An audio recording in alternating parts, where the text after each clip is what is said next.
Travis Case was 22 years old when he found himself walking into the jungles of Vietnam.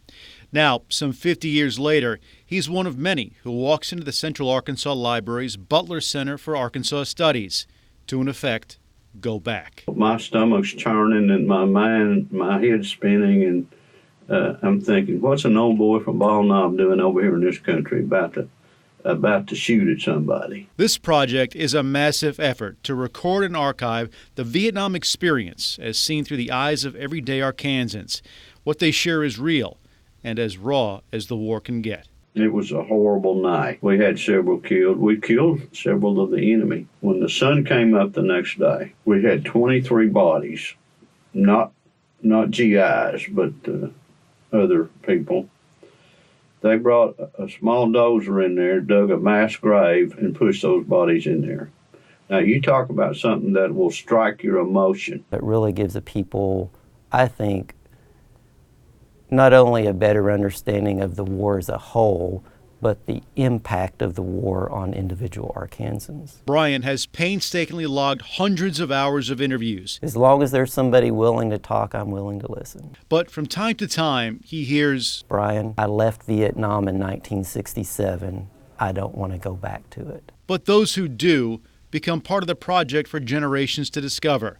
Photos and documents are scanned and preserved, all of it assembled online. And by going back to Vietnam, even for a short time, many veterans are getting much more than they're giving. It's almost a catharsis for me to be able to put some of these things to rest. Like I said, my family, maybe out of respect, did not ask me about these things, did not question me.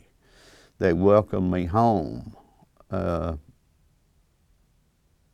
And then we tried to get on with our lives. Brian offers the interviews to family members. Most, if not all, say, "Thank you so much for interviewing Granddad. If you hadn't gotten these stories, we would have never known anything about them." It's not the first time the life of everyday Arkansans in that war zone were outlined. June 20th, 1967. Bob Higgins sat on the edge of a bunker south of the Boloy Woods and looked over the barbed wire towards the fertile rice land of the Saigon River Delta. "I'm just looking forward to getting back to Adkins and working on the farm again." Marine and former Governor Jim Guy Tucker was there.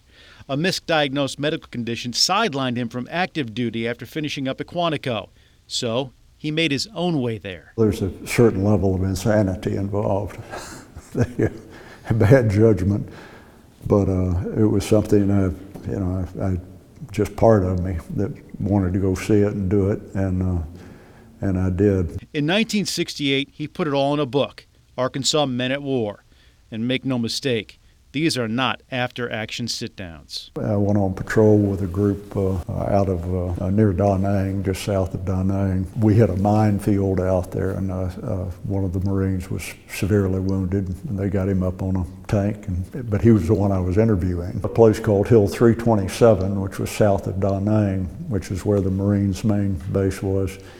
I met some of the guys from my platoon coming in from Quantico, and we were attacked that night up on top of the hill. The second time he went back, the war was still there, but things changed. They were focused on being able to come back other than in a box. So while they were unhappy there, to go through what they went there to survive and then to come home to a country that in most instances at least ignored the fact they had been there.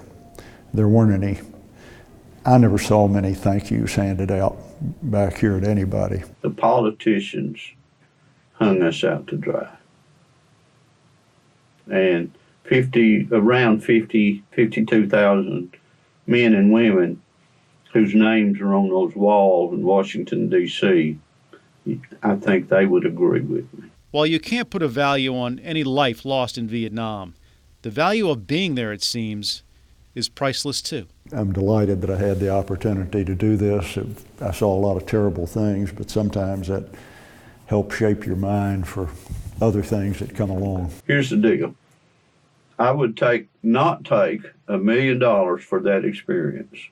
but I wouldn't give you a nickel to do it again. But I'm very proud of it.